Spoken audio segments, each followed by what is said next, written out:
تعالوا بقى النهارده نعمل اكلات الصيف السهله السريعه اللي ما بتوقفكيش في المطبخ كتير.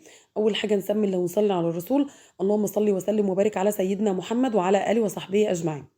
اول حاجه كده جبت معلقه من الزبادي وخدت عليها توم باودر وبصل باودر وفلفل اسمر وجنزبيل ومعلقه كبيره من البابريكا المدخنه. بعد كده نزلت بنص معلقه صغيره من الصلصه ومعلقه كبيره من الكاتشب. وهحط هنا بقى عصير ليمونه وملح ومعلقه زيت، يعني تتبيله سهله وخفيفه. وطبعا حطيت معلقه زيت واحده عشان مش عايزين برضو نكتر الدهون في الحر. هقلبها كده كويس واعصر عليها ليمونه. وهنا بقى هنعمل شيش، والشيش ده هنعمله في الطاسه. يعني هنعمله في الطاسه على النار كده، مش هنحطه في خله ولا هندخله الفرن ولا حاجه. يعني مش هنحط في عصيان الشيش طاووق. قلبت كده التتبيله زي ما انتم شايفين، وهنا معايا صدور فراخ مقطعاها كده مكعبات. طبعا ممكن تعملها بالوراك، الوراك بتكون طريه شويه، لكن احنا عاملينها النهارده بالصدور. قلبتها كده في التتبيله واسيبها في التتبيله دي نص ساعه. ولو عندك وقت اكتر من كده بتسيبها ساعتين او اكتر، تبع الوقت اللي عندك. انا سبتها نص ساعه وفي نفس الوقت كان طعمها جميل جدا. هقلبها كده كويس واغطيها ببلاستيك راب وهدخلها التلاجة. وبعد كده هنعمل رز بقى برضو خفيف في نفس الوقت. خدت كده شويه من الزيت وهنزل ببهارات صحيحه نشوحها عشان تطلع الزيوت العطريه اللي فيها. حطيت كباب صيني وحطيت قرنفل وحطيت قرفه. هقلبها كده كويس لحد ما الريحه بتاعت البهارات تطلع. وبعد كده بنزل بربع معلقه صغيره بس من الكركم كلون مش اكتر. وهحمص البهارات كويس.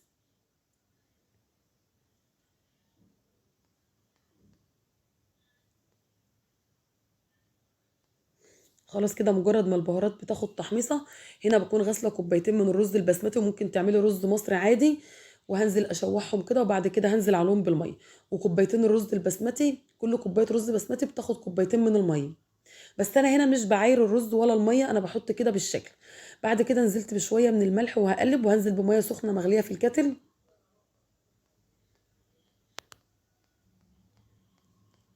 هقلب كده الرز واسيبه على النار لحد ما يتشرب الميه بتاعته. اهدي عليه النار لحد ما يستوي.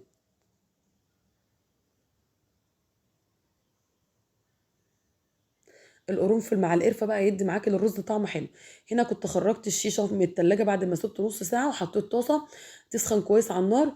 مش هحط فيها زيت ولا اي حاجه، احنا حاطين معلقه زيت واحده قلنا عشان الجو حر فمش عايزين زيوت في الاكل كتير. مجرد ما الطاسه بتسخن بنزل بالشيش كده. مش هياخد معانا وقت برضو. طبعا تخلي الطاسه بتاعتك سخنه قبل ما تنزلي بالشيش.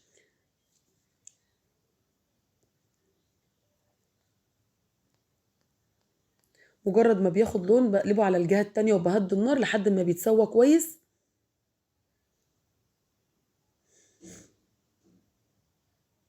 هنا كان الرز خلاص بدأ يتشرب المية بتاعته، وهدي عليه النار لحد ما يستوي.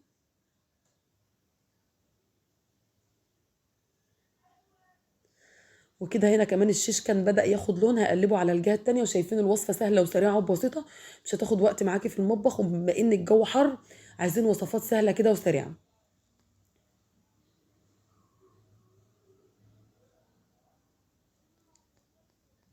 لو عجبتك الوصفة ما تنسيش تعملي لايك وشير وسبسكرايب وتفعلي الجرس عشان يوصلك كل الفيديوهات الجديدة.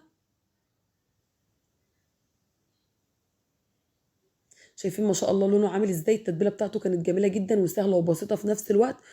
وطعمه كان حلو رغم ان هو قعد في التتبيلة بس نص ساعة مش اكتر.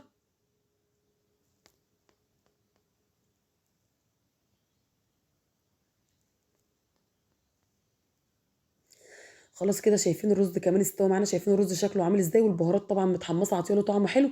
والشيش كمان كان جميل. ودي كانت وصفه النهارده، اشوفكم في وصفه جديده على خير ومع السلامه.